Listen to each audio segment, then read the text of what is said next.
Sa isang baybayin ng dagat, may isang tribong namumuhay sa paraang kakaiba sa nakasanayan ng marami. Isang katutubong pamayanan na ang buhay ay malalim ang kaugnayan sa karagatan. Sa loob ng maraming henerasyon, ang dagat ang nagsisilbing kanilang tahanan, pinagkukunan ng pagkain at kabuhayan.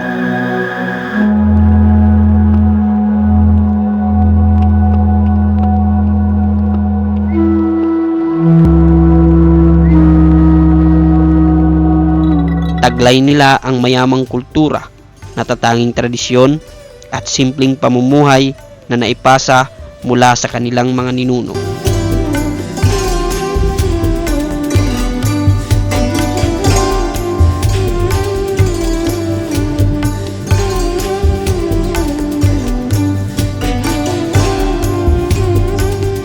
Ngunit sa paglipas ng panahon, marami sa kanila ang napilitang manirahan sa mga baybaying komunidad at lungsod.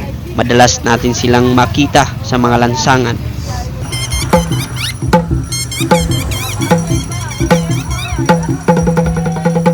Ngunit kasabay nito ay ang mga panghusga at maling akala tungkol sa kanilang buhay. Sino nga ba talaga ang mga Badyaw? Ano ang kanilang kultura, mga tradisyon at mga hamong kinakaharap sa araw-araw?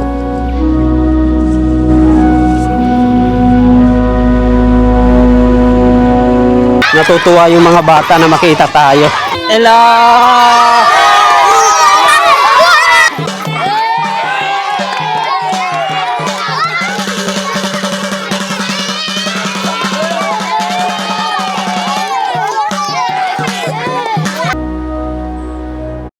Ngunit bago ko marating ang lugar ng mga Badyaw ay nagbiyahe ako ng mahigit 3 oras papunta sa Isabel, Leyte, kung saan makikita ang mga Badyaw na nakatira sa gilid ng baybayin. Bababa tayo para makita yung mga Badyaw. May nakita po tayong mga Badyaw. Ayan o. Badyaw na sila. Pagkarating ko mismo sa lugar ay naabutan ko ang mga estudyanteng Badyaw na pauwi sa kanilang tahanan. At ang isa sa mga nakakalungkot na napansin ko ay wala silang mga tsinelas. Sa kabila ng kanilang sitwasyon ay nananatili pa rin silang nakangiti. Sobrang dami ng mga nagdasidating na Badyaw. Galing kayo saan? School. Galing silang school, ayan o. Yung isa, walang tsinelas na pumasok o. Hi kuya. Hello. Tignan mo kuya, yung binili namin. Ano yung binili nyo? Isda. Para sa ulam? Oo. Mamaya. Mamaya kasi walang ulam. Okay. Malayo sa amin. Doon? Oo, malayo. So ngayon ay sasama po tayo sa kanila. Titingnan natin yung kanilang sitwasyon doon. So itong mga Badyaw ay galing doon sa market, bumili ng kanilang pagkain para mamaya. Okay? Sige. Tatawid po tayo ngayon ng bridge bago mapuntahan yung komunidad ng mga Badyaw. Kinakailangan nilang tawirin ang mahabang tulay para makapunta sa kanilang mga tahanan. Kung titingnan natin, napakadelikado ang tulay na ito dahil isang pagkakamali mo lang ay pwede kang mahulog dito.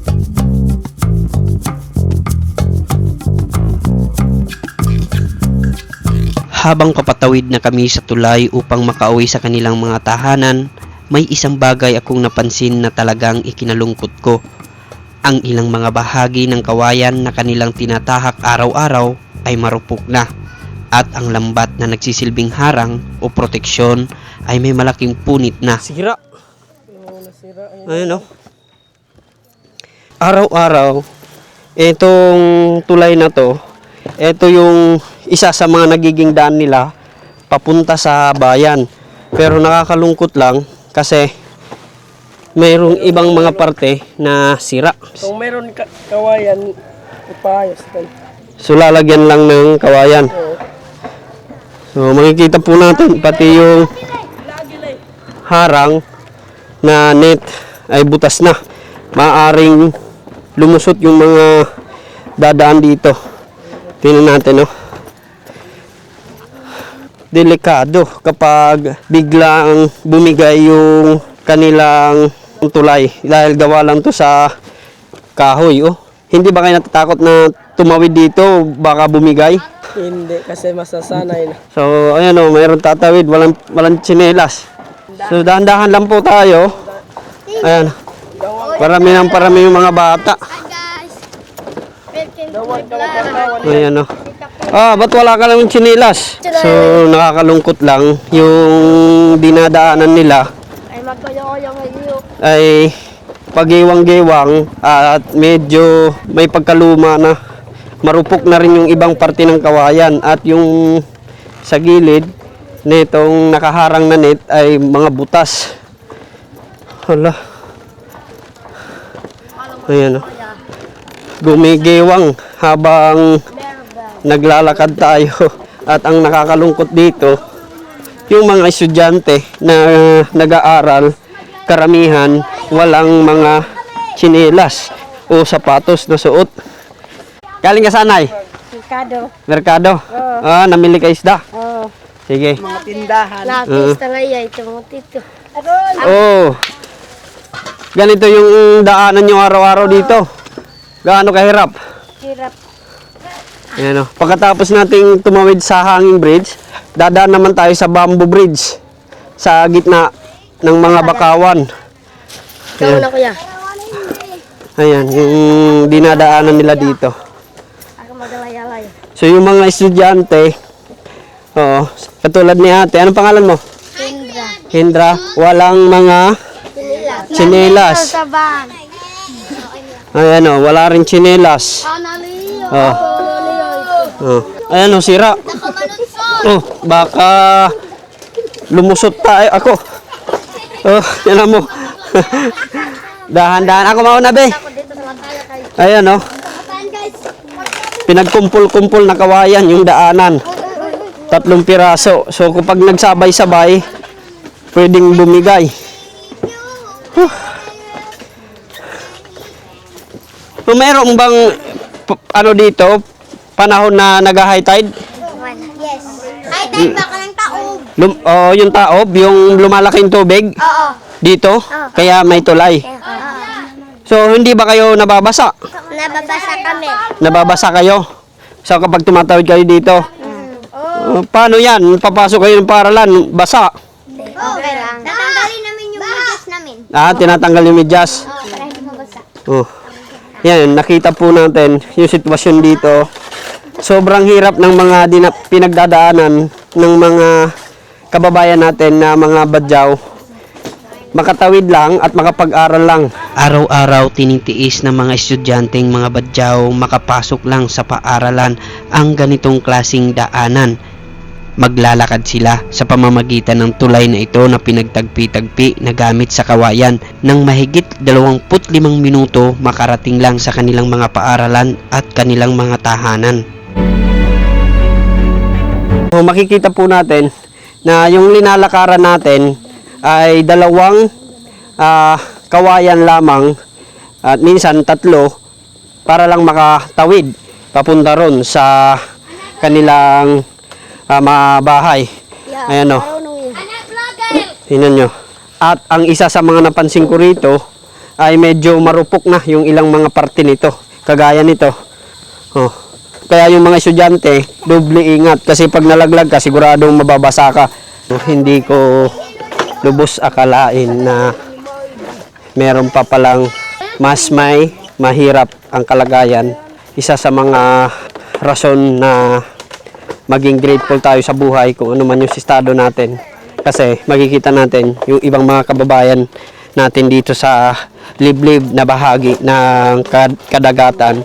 Araw-araw, ito yung dinadaanan nila. So kapag malaki pa yung tubig, maalas pa kasi babasa sila. So isa sa mga rason kung bakit walang mga tsinelas yung mga badyaw na mga estudyante na pumapasok dahil sa paglaki ng tubig, mababasa yung kanilang medyas.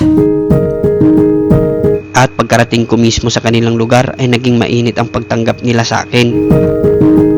Natutuwa yung mga bata na makita tayo. Hello!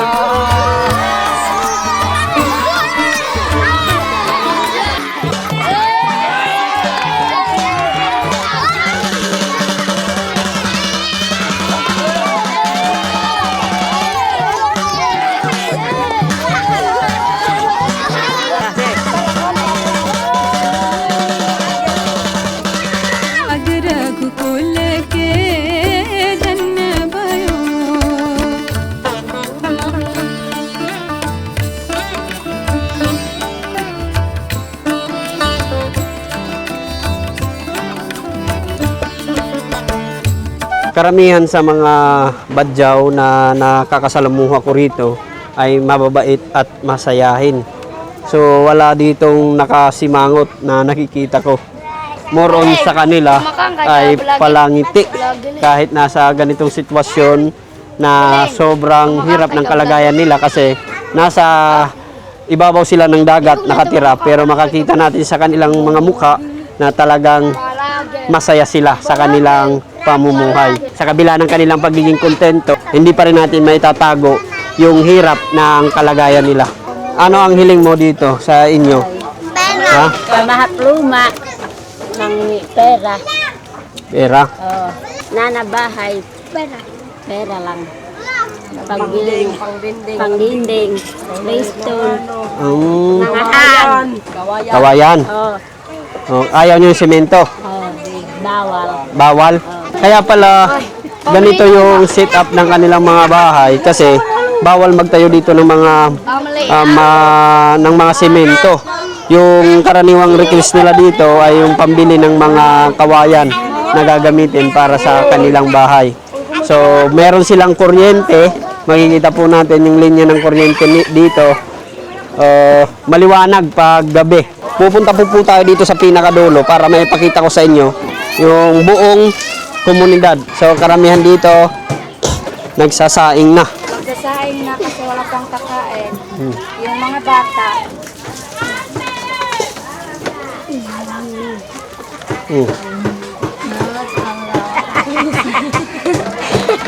Kadalasan ng mga badyaw na babae ay magaganda. Kagaya ni ate, oh. Ayan, so yun yung mga napansin ko rito, magaganda yung mga badyaw. Ngunit sa kabila ng kahirapan na kanilang pinagdadaanan araw-araw, ang mga badyaw ay nananatiling positibo sa buhay. Katulad na lang ng mga batang ito na nag-aaral sa bayan para mabago ang kanilang mga buhay. So, bilang isang estudyante, gaano kahirap yung pinagdadaanan mo araw-araw? Mahirap. Bakit? Malayo. Nilalakad lang namin. Nilalakad yung papuntang school. Mga ilang minuto kayo naglalakad? Mga 25 minutes. Papuntang school? Oo. So araw-araw mong ginagawa yan. Pag umuwi kayo, maglalakad rin. Oo. Bakit mo tinitiis na maglakad araw-araw? Tinitiis ko kasi meron akong pangarap. So naniniwala ka sa pamamagitan ng pag-aaral, magbabago yung buhay mo. Oo.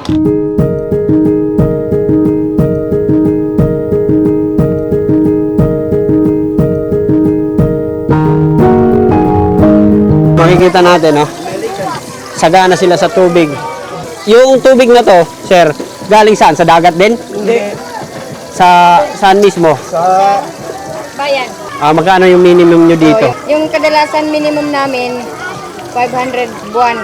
Minsan, aabot yun ng 1,000. Yung kuryente naman ninyo, magkano naman yung binabayaran nyo? Namin sa kuryente, depende, 180, 150, ganyan. So, lahat kayo rito, merong mga tubig. Ayan. Pagkatapos nating maikot itong area nila, ay susubukan po natin kausapin yung pinaka-leader nila dito. So, asan yung... Asan yung... Ayan. Okay. So, ito yung bahay ng pinaka-leader. Ayan. Hello. Maayong hapon. Hapon po. Magandang hapon po, tay. Ako po si Milber. Kayo po yung leader dito ng mga tribo, Badyaw? Yung dati si Jerry Sapayani. Mm. At ngayon, ako ang sumusunod sa kanya. Kaya nag-iba-iba kami. Nahati sa dalawang grupo ang tribo ng mga Badyaw. Ang isa ay pinamumunuan ni tatay. So, nandito po tayo ngayon mismo sa leader ng mga tribo ng Badyaw.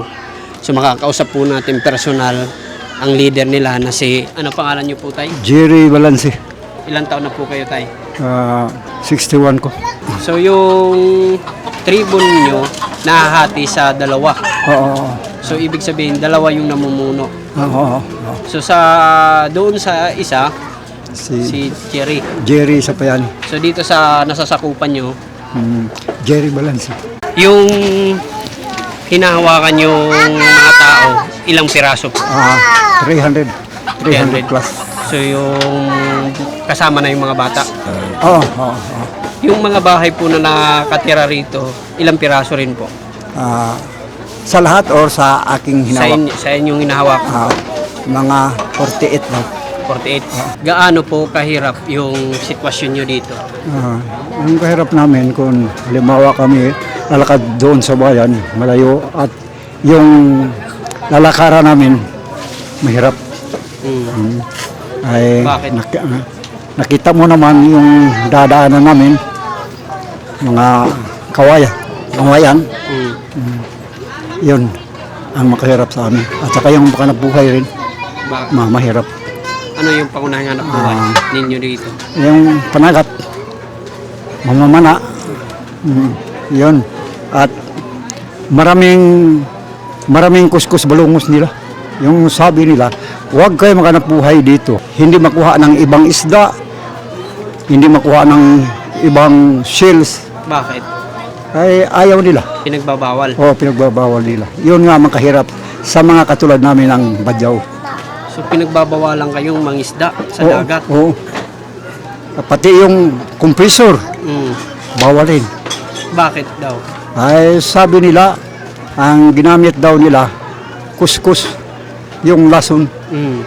Pero sinabi ko na sa kanila, kapag gusto ninyo, sasama kayo sa dagat para makita ninyo kung totoo ba ang sinasabi ko at ang sinasabi ninyo.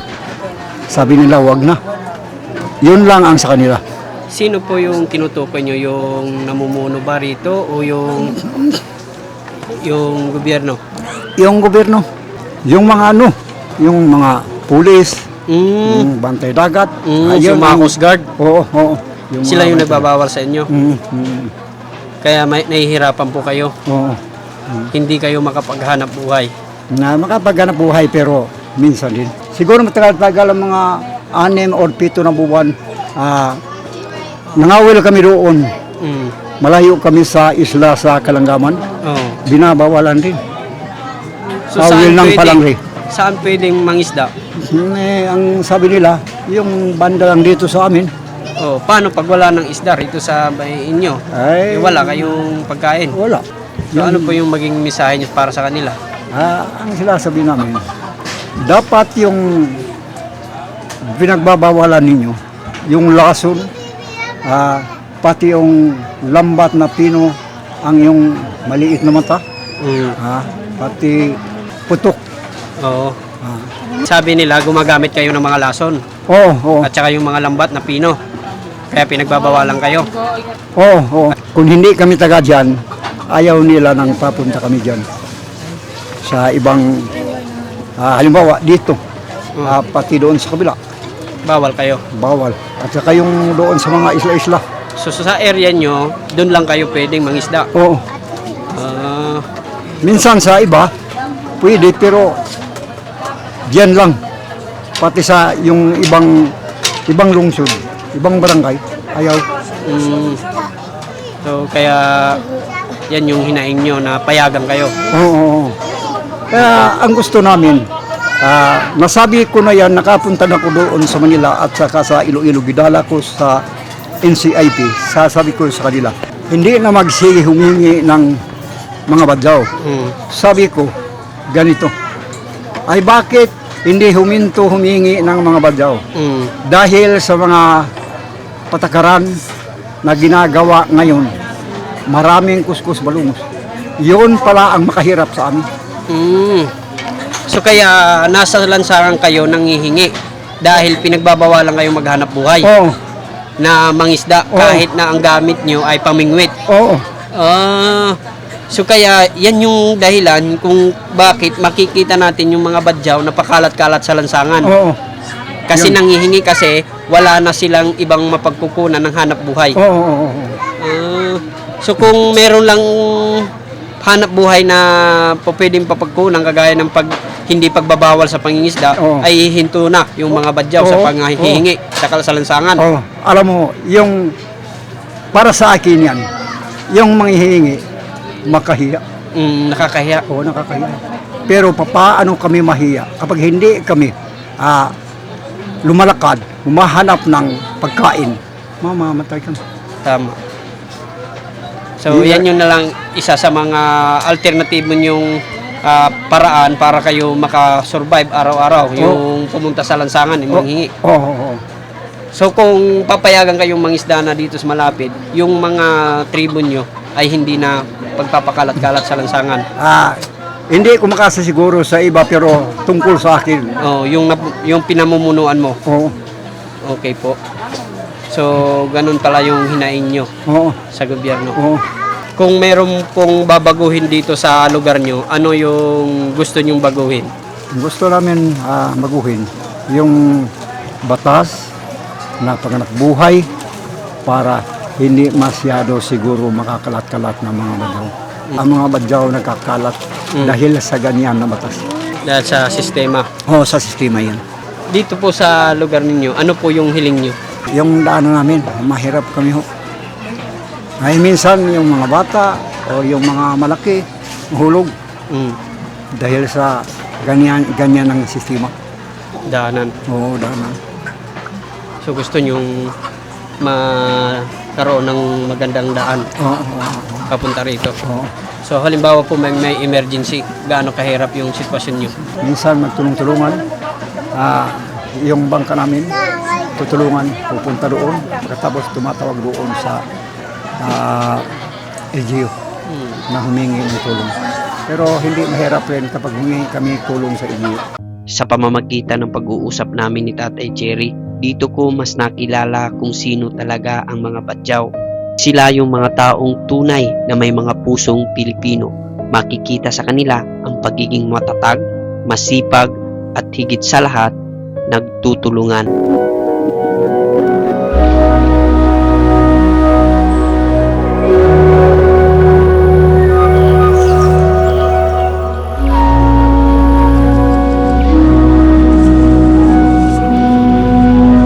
Maghahaponan na sila, tatay. Yan. Kakain tayo. Yung pagkain, ano yung inanda mo, Nay? Ito? Oo, Kasama. kasaba. Ayan, sinanlag at saka merong Ito kinakain ng mga isda. badyaw. Ito yung kinakain ng mga badyaw. Okay. So, ito yung pagkain ng mga badyaw. Kamuting kahoy na ininit sa kawali at saka tinulang isda at saka hindi nawawala sa kanila yung mangga. Ginaganon eh. Kaya mga Ayan o. Ganon, ganon. Ganon. Yeah. para mabuo rin. Yan, ganyan. Para mabuo ni malaglag. Kailangan pag ano-anuhin. Ganyan. Ganyan, bilog-bilogin. Bilog-bilogin natin.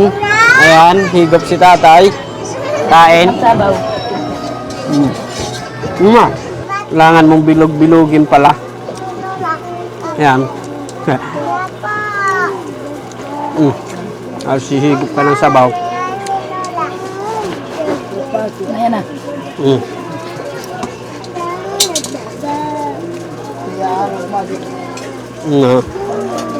Masarap. Grabe.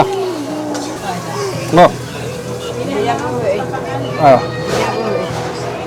Ha? Dito ko napagtanto na ang tunay na kasaganaan ay hindi nasusukat sa dami ng pagkaing masasarap na inihain sa misa, kundi pagiging buo ng pamilya at saya sa pagsasalo-salo. So araw-araw, ito yung pagkain nyo. So bihira lang. Ha? Magkano rin?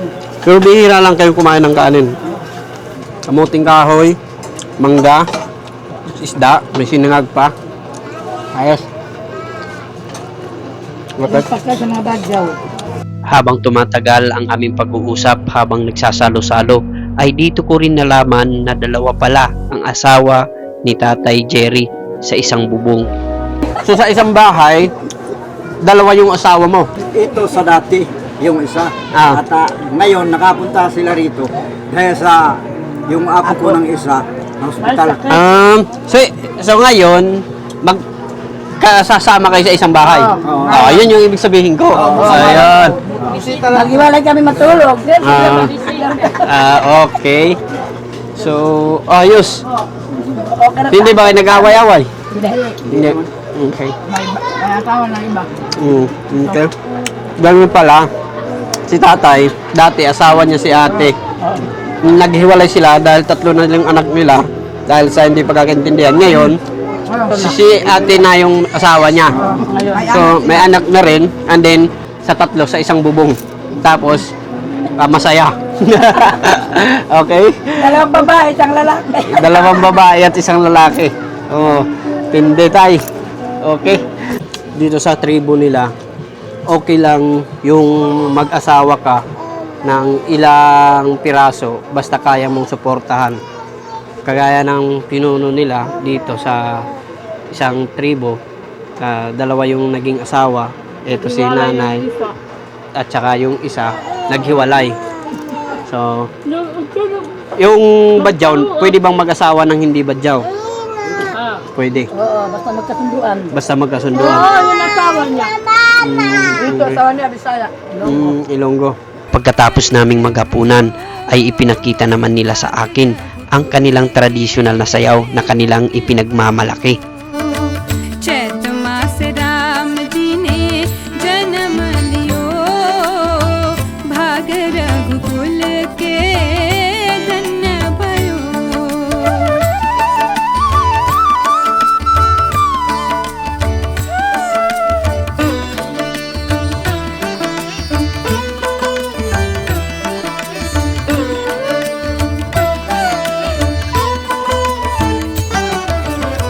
Kausalya के आंगन आए स्वामी ने जन्म लियो भाग रघुकुल के धन्य भयो चैत मास राम जी ने जन्म लियो भाग रघुकुल